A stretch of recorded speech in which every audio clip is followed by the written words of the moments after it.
전도서 네 번째 시간, 불공평한 세상에서 공평한 두 가지라는 제목으로 말씀을 전하겠습니다. 최근 우리 사회에서 가장 화두가 된 신조를 든다면 저는 금수저라는 단어인 것 같습니다. 여러분, 금수저가 뭔가요? 금수저가 여기 사진에 나오는데 이게 금수저입니까? 네, 금수저라는 것은 부모가 부유해서 부모되는 물론이고 자신이 앞으로 살아가는데 금전적인 걱정을 할 필요가 없는 자녀 세대를 가리키는 게 바로 금수저입니다. 오늘 제가 금 얘기를 하려고 그랬는지 넥타이를 금 색깔로 했는데 전혀 의도가 없었는데 교회에 오면서 생각해 보니까 이것도 하나님의 은혜인 것 같습니다. 하나님은 넥타이 색깔도 간섭하시는 줄 믿습니다. 네. 이 수저에 계급론이 있더라고요. 다이아몬드 수저부터 시작해가지고 금수저, 은수저, 동수저, 노수저, 플라스틱 수저, 흙수저까지 이렇게 수저가 있습니다. 근데 여러분, 왜 우리 사회가 이렇게 금수저라는 말을 많이 할까? 그 이유가 뭘까? 저는 사회학자가 아니기 때문에 이걸 연구한 사람은 아닙니다만 제 느낌에는 우리 사회에 이 세상이 불공평하다라는 의식이 팽배해 있는 것 같아요. 참 이 세상은 불공평하다. 내가 내 능력을 가지고 열심히 노력하는데도 부모가 재력이 있는 친구를 당해낼 수가 없는 거예요. 집 하나 못 사는 게 우리 젊은이들의 현실인 것입니다. 우리 사회에 개천에서 용난다라는 말이 없어졌다고 하죠. 명문대 학생들이요, 자기는 금수저가 아니기 때문에 성공하기는 글렀다는, 이 세상에서 성공은 글렀다라고 그렇게 말을 한다라는 얘기를 들었습니다. 여러분, 정말 이 세상은 불공평한 겁니까? 이 질문에 대해서 누구보다도 말할 것이 있는 사람이 바로 솔로몬이죠. 왜냐하면 솔로몬은 금수저뿐만 아니라 솔로몬은 다이아몬드 수저였어요. 왜? 아버지가 왕이었으니까 얼마나 재력이 풍부했겠습니까? 더군다나 그에게는 권력과 명예까지 있었고 또 최고의 지혜자였습니다. 그러니까 솔로몬은 모든 걸 갖춘 금수저뿐만 아니라 엄친아죠. 그런 솔로몬이 한평생을 살아보면서 결론이 뭐냐면 세상이 불공평한 것 같지만 세상에 공평한 게 있더라는 거예요. 누구에게나 하나님께서 주시는 공평한 거. 오늘 본문에서 그걸 두 가지로 요약을 하고 있습니다. 제가 그것이 무엇인지를 좀 소개를 해드리려고 합니다. 12절에 보니까 내가 돌이켜 지혜와 망령됨과 어리석음을 보았나니 왕 뒤에 오는 자는 무슨 일을 행할까? 이미 행한 지 오래전의 일일 뿐이니라. 지금 바로 전에 쾌락을 경험했잖아요. 내가 쾌락을 다 경험하고 또 경험한 게 바로 지혜와 우매. 여기 세 가지가 나오잖아요. 지혜, 망령됨, 어리석음인데 많은 학자들은 두 가지로 그렇게 줄여서 얘기를 해요. 지혜, 그 다음에 망령됨과 어리석음, 망령된 어리석음, 이렇게 얘기를 합니다. 이 세상은 지혜와 어리석음으로 나뉘는데 나는 이 두 가지를 다 경험했다라는 거예요. 근데 13절에 보니까 내가 보니 지혜가 우매보다 뛰어남이 빛이 어두움보다 뛰어남 같도다. 맞죠? 지혜가 우매보다 훨씬 좋죠. 뛰어나죠. 그런데 지혜를 가진 사람은 사실은 타고 태어나는 거예요. 우매자도 태어납니다. 여러분 어떤지 모르겠어요. 제가 공부할 때도 정말 머리가 좋은 친구들이 있었거든요. 같이 영어 단어를 암기하는데 그 친구들은 다 암기하고 놀고 있어요. 참 부럽더라고요. 재주가 있는 친구들이 있어요. 얼마나 부러운지 모르겠어요. 그런 건 정해진 거예요. 결정된 것.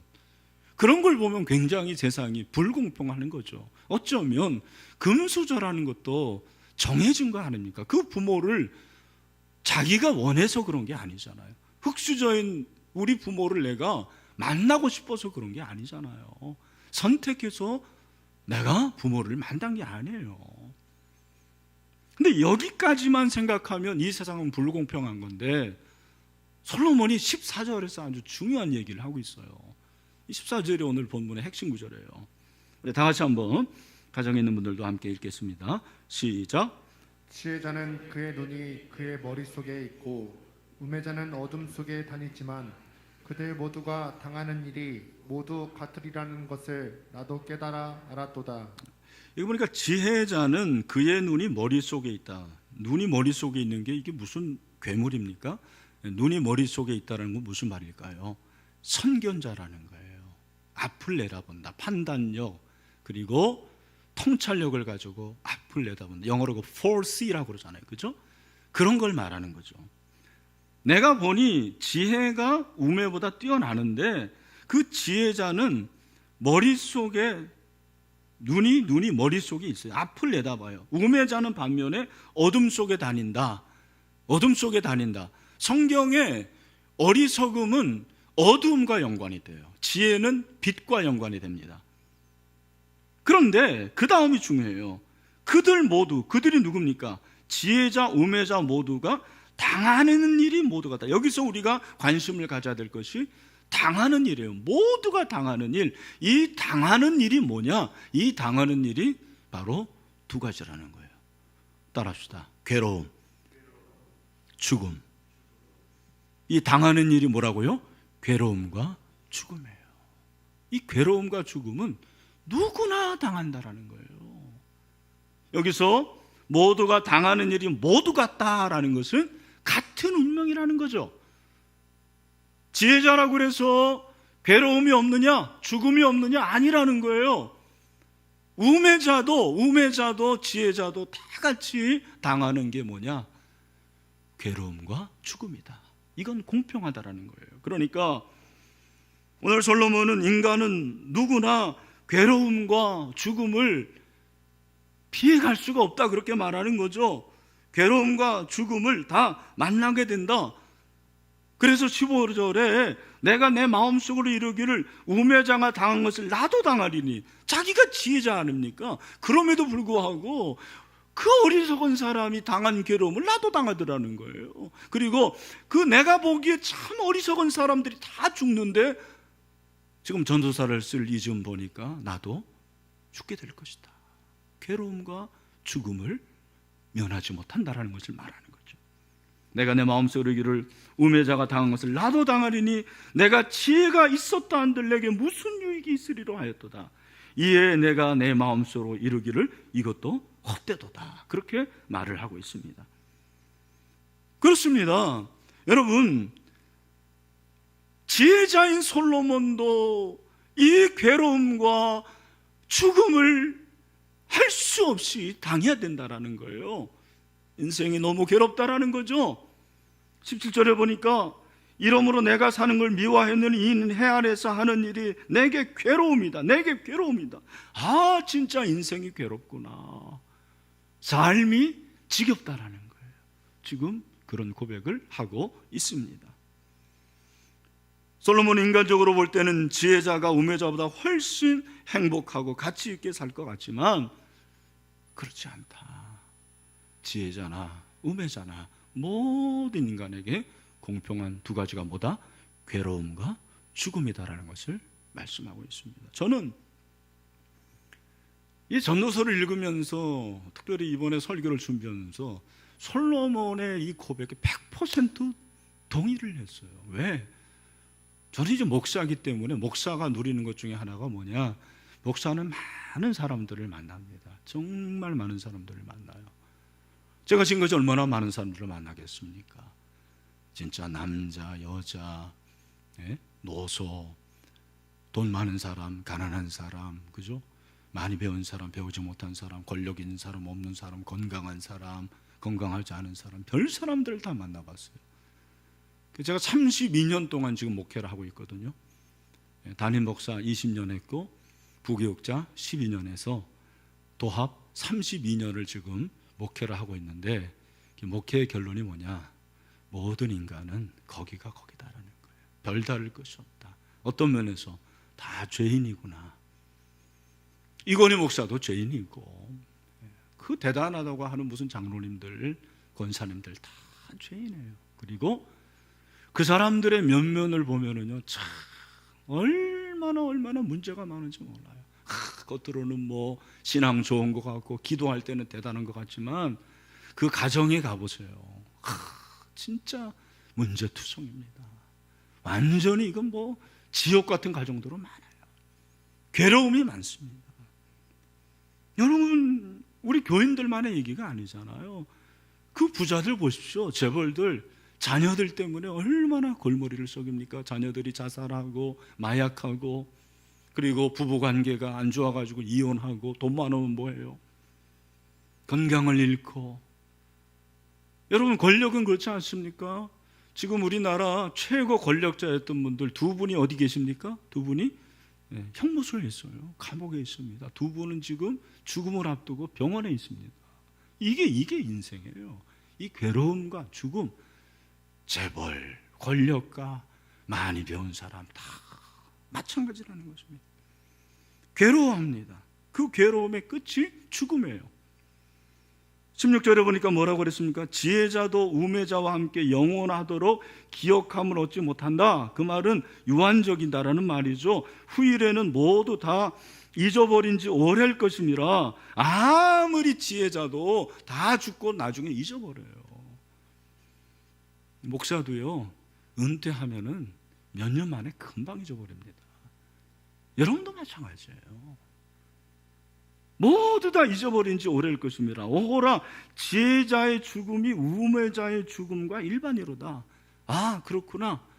지혜자도 죽는 거고 우매자도 죽는 거나 다 같이 죽는다. 죽음을 피할 수가 없다. 세상은 불공평하지만 죽음은 공평해요. 그죠? 죽음은 다 피할 수가 없는 것으로 그렇게 말하는 것입니다. 성경도 그렇게 말하죠. 히브리서 9장 27절 말씀입니다. 뭐라고 그래요? 다 같이 시작. 한 번 죽는 것은 사람에게 정하신 것이요, 그 후에는 심판이 있으리니. 아멘. 여러분 믿으십니까? 네, 한 번 죽는 것은 사람에게 정하신 것입니다. 그 후에는 심판이 있습니다. 인간에게 찾아오는 불청객, 그게 죽음이죠. 죽음 앞에서는 속수무책입니다. 누구나 죽을 수밖에 없는 거예요. 뭐 대단한 믿음의 사람도 괴로움과 죽음을 다 겪는 거예요. 그걸 경험하게 되는 거예요. 제가 최근에 존 파이퍼 목사님이 쓴 하나님의 기쁨이라는 책을 읽었는데, 그 중에 그 조나단 에드워드 목사님의 얘기가 나와요. 여러분, 그 조나단 에드워드가 누굽니까? 미국의 대각성 운동의 주역입니다. 프린스턴 대학의 학장, 그죠? 그쪽에 커네티컷 주에 가보면은 조나단 에드워드의 그 발자취가 그대로 남아 있어요. 엄청난 목사님입니다. 근데 그 당시에 1758년인데 천연두가 유행이었어요. 전염병.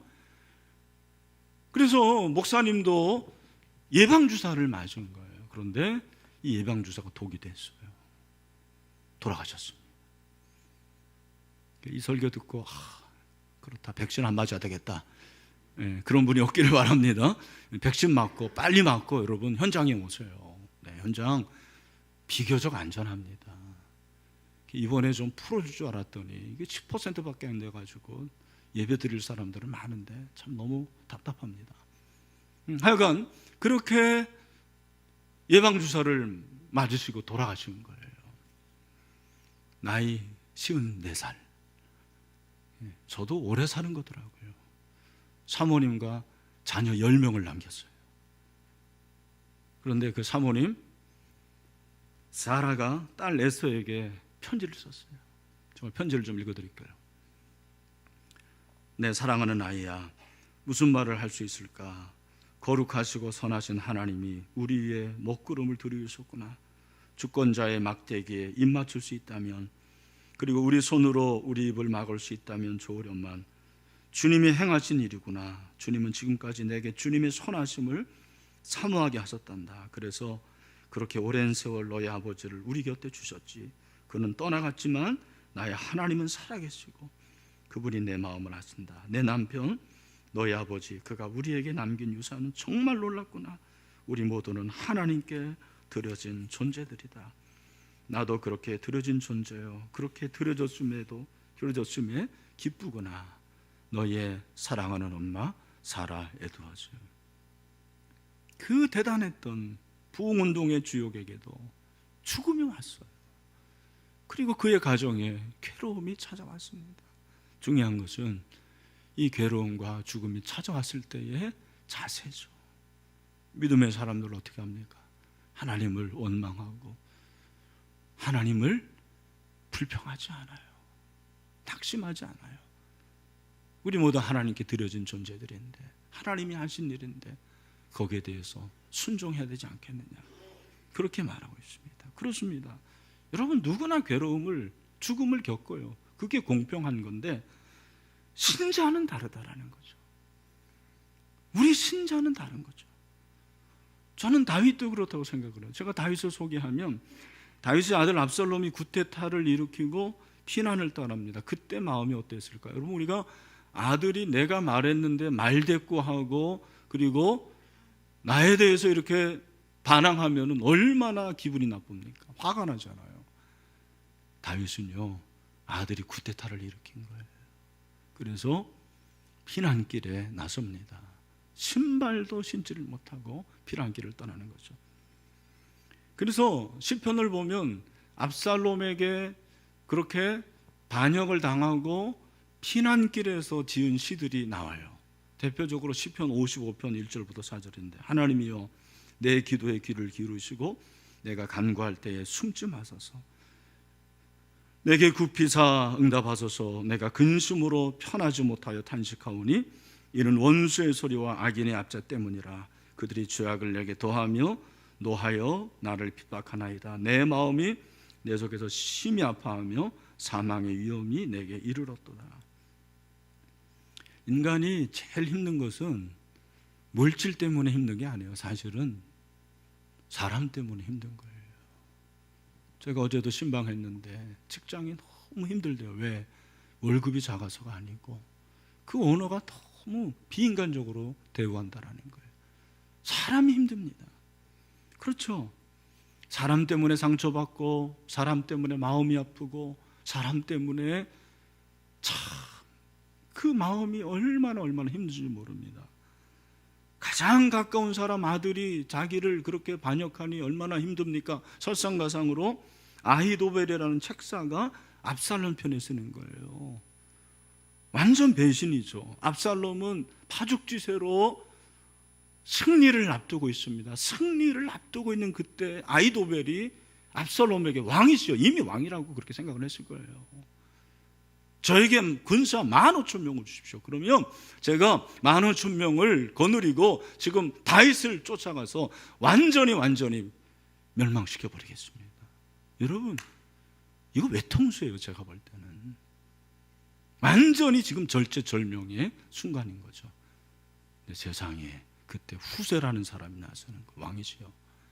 이번만큼은 아히도벨의 계략이 어리석었습니다. 다윗이 저렇게 피난 갔지만 다윗 주변에 있는 그 장수들은 얼마나 대단한 역전의 용사들입니까?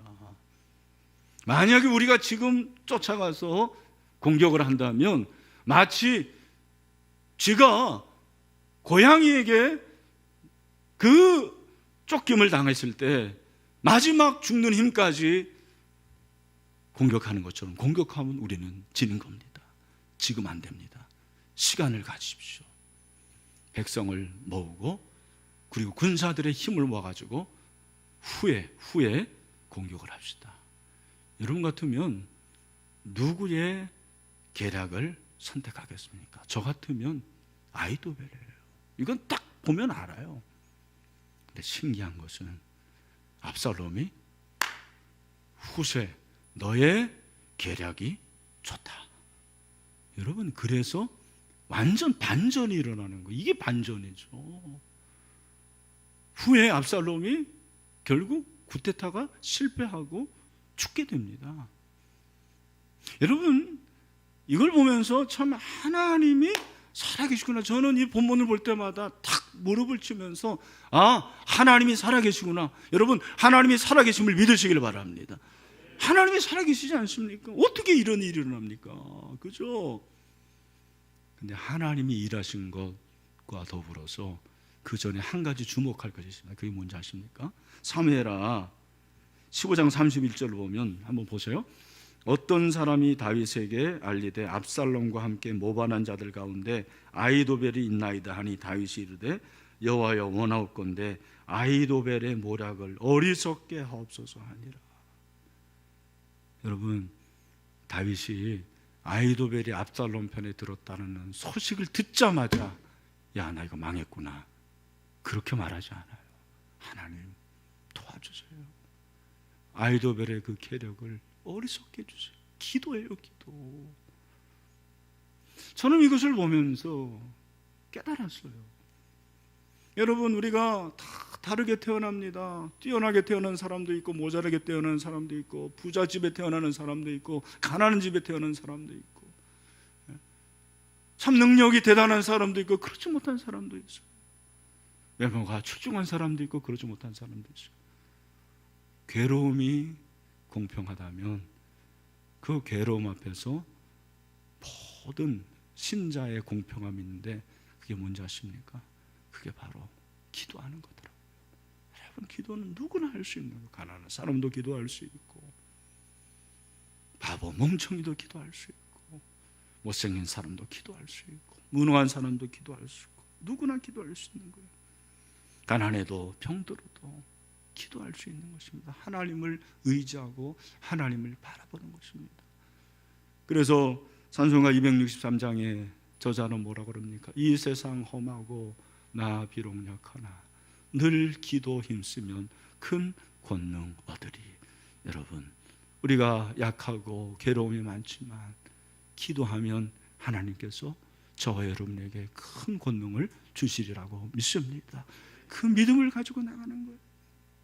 역대하서 14장 11절에서 아사가 뭐라고 그럽니까? 우리 말씀 지난번 세일회 때 봤잖아요.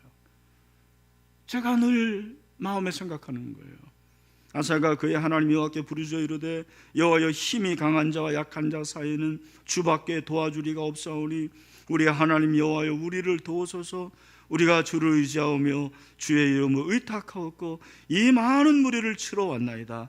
여호와여, 주는 우리 하나님이시오니 원하건대 사람이 주를 이기지 못하게 하옵소서 하였더니 아멘. 여러분, 사람이 하나님을 이길 수가 없습니다. 하나님이 사람을 이길 수가 있습니다. 우리가 하나님을 의지하고 하나님께 기도하는 거, 하나님의 사람이면 누구든지 할 수 있는 거예요. 기도처럼 공평한 게 어디 있습니까? 돈 없어도 해요. 무능해도 기도할 수 있는 거죠. 힘이 없어도 하나님을 바라볼 수 있는 것입니다. 오늘 사랑하는 우리 신혜의 성도 여러분, 이 세상이 불공평하다고만 말하지 말고 우리가 받는 괴로움과 죽음 앞에서 살아계신 하나님께 기도할 수 있는 그런 믿음의 사람들이 될 수 있게 되기를 주님의 이름으로 축원합니다. 하나님이 큰 권능을 주실 줄로 믿습니다. 솔로몬은 모든 인간에게 이 괴로움과 죽음이 있는 걸 알았는데 자기가 한평생 수고한 결과라는 것이 바로 이 괴로움과 죽음이라는 걸 알았어요.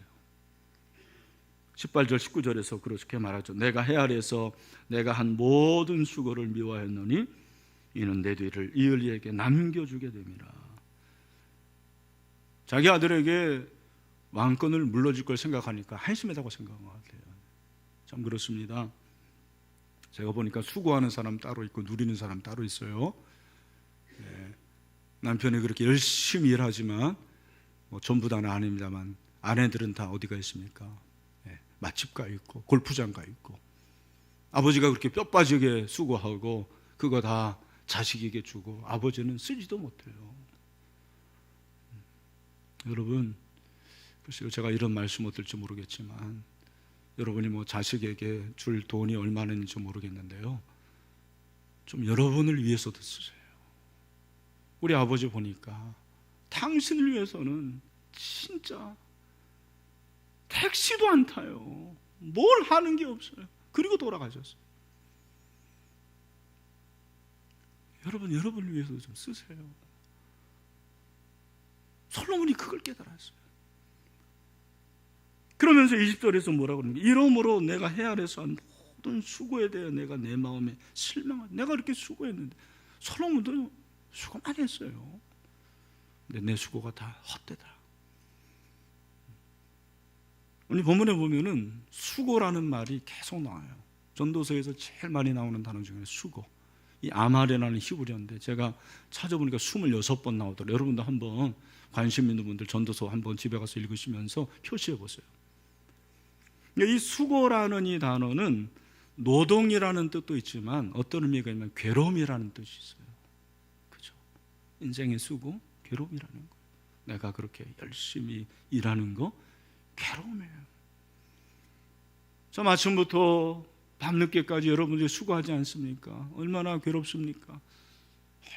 얼마나 고통이 많습니까? 그래서 그렇게 수고하고 60이 넘으면 안 아픈 데가 없어요.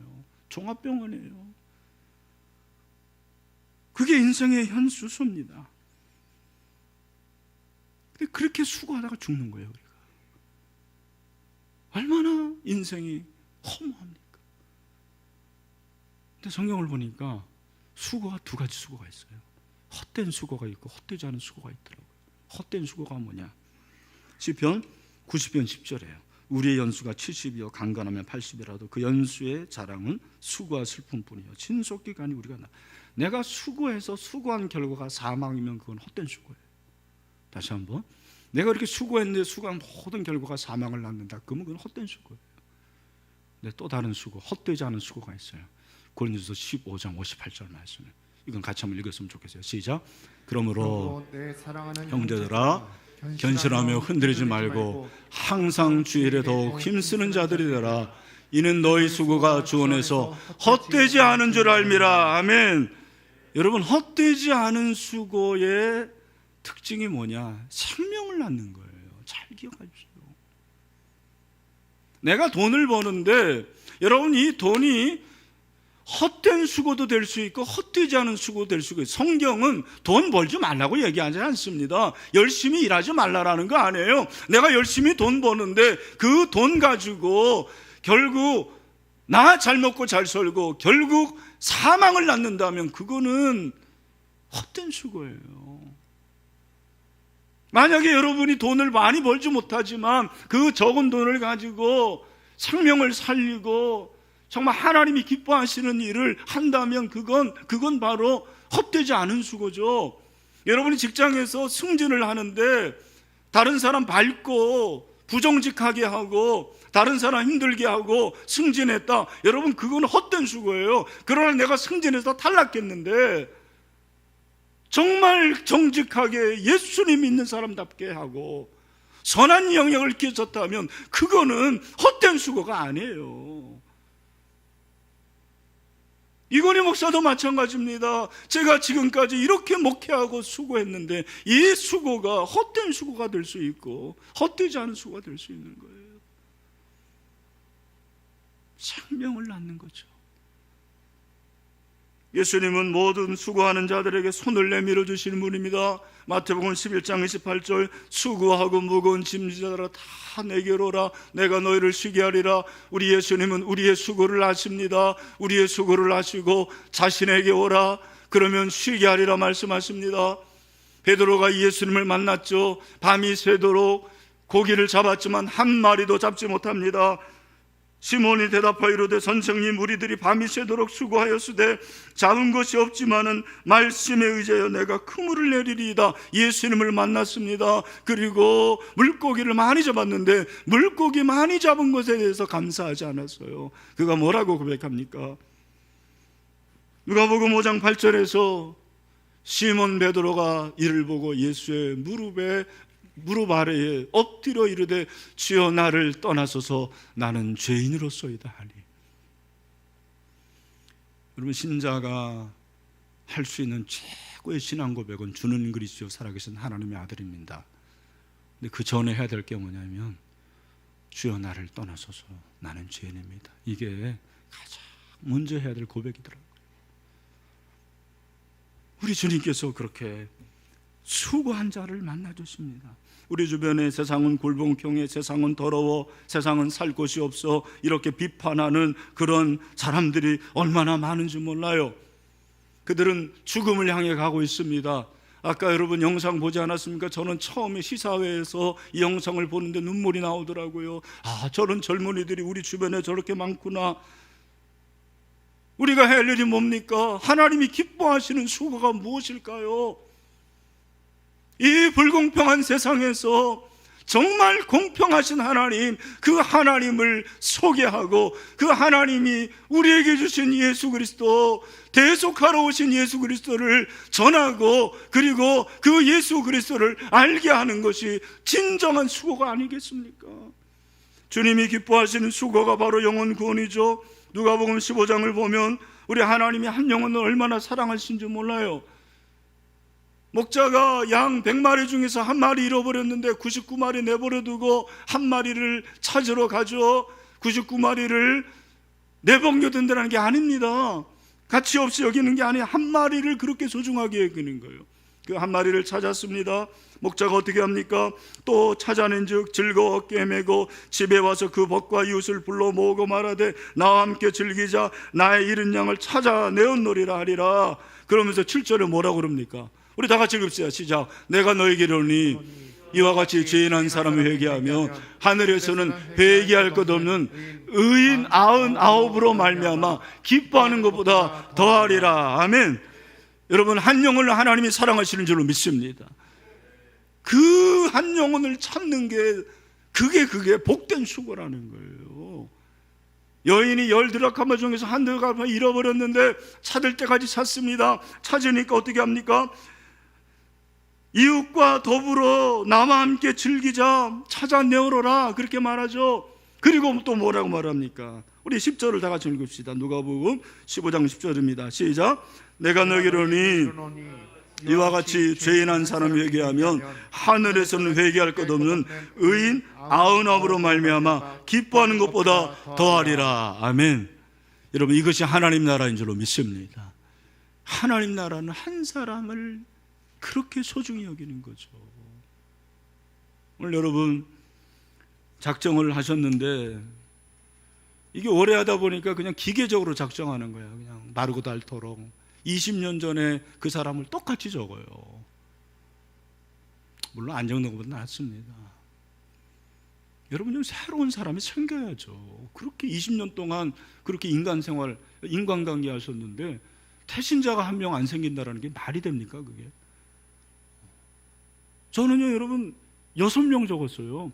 이 중에 4명은 계속해서 내가 초대한 사람이고 그리고 제 태신자였어요. 2명을 새롭게 작정했습니다. 한 분은 제가 이발소를 바꿨는데 되게 긴장되더라고요. 남자도 이발소 바꾸면 긴장됩니다. 그런데 그분이 이발도 잘하는데 교회를 다니다가 안 다니는 거예요. 이야, 감사하다. 제가 우리 교회 소개하고 50년사를 선물로 했더니 세상에 다 읽어봤어요. 목사님 신일교회 되게 좋은 교회네요 그러더라고요. 오시라고 그랬어요. 한 분은 제가 헬스센터에서 한 분을 만났는데 약간 좀 장애가 있더라고요. 보니까 저랑 시간이 좀 겹쳤는데 한번 제가 말을 걸었습니다. 몸이 불편하시네요. 어떻게 괜찮으십니까? 그렇게 얼굴을 텄는데, 말을 텄는데 세상에 얼마 전에 이 앞에 있는 옹기정기 식당에서 그분을 만난 거예요. 예, 할렐루야. 얼마나 잘 됐는지 얘기해 보니까 저하고 동갑이에요. 더 좋아합니다. 예. 여러분, 한 영혼이 얼마나 소중한지 모르거든요.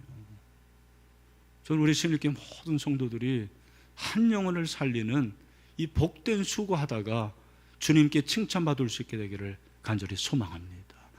그런 의미에서 코로나가 나는 너무 좋은 것 같아요. 한 사람 만날 수 있잖아요. 우리 교회가 참 자랑스러워요. 왜? 이 코로나19 가운데 생명을 추수할 수 있는 것이 얼마나 자랑스럽습니까? 말씀 맺습니다. 이 세상은 불공평하다고 생각하면 한없이 불공평한 거예요. 그러나 잘 생각해 보니 성경이 말하는 것이 지혜자나 우매자나 다 괴로움을 당하는구나. 모두 다 죽는구나. 여러분, 괴로움을 당할 때 어떻게 해야 돼요? 늘 기도 힘쓰면 하나님께서 힘을 줄 줄로 믿습니다. 죽음 앞에서 어떻게 되는 거예요? 영혼을 구원해야 되죠. 나도 죽는데 죽어가는 영혼 구해야 될 거 아닙니까? 세상은 불공평하지만 공평한 두 가지, 괴로움과 죽음. 기도하고 전도할 수 있는 저와 여러분이 다 될 수 있게 되기를 주님의 이름으로 축원합니다.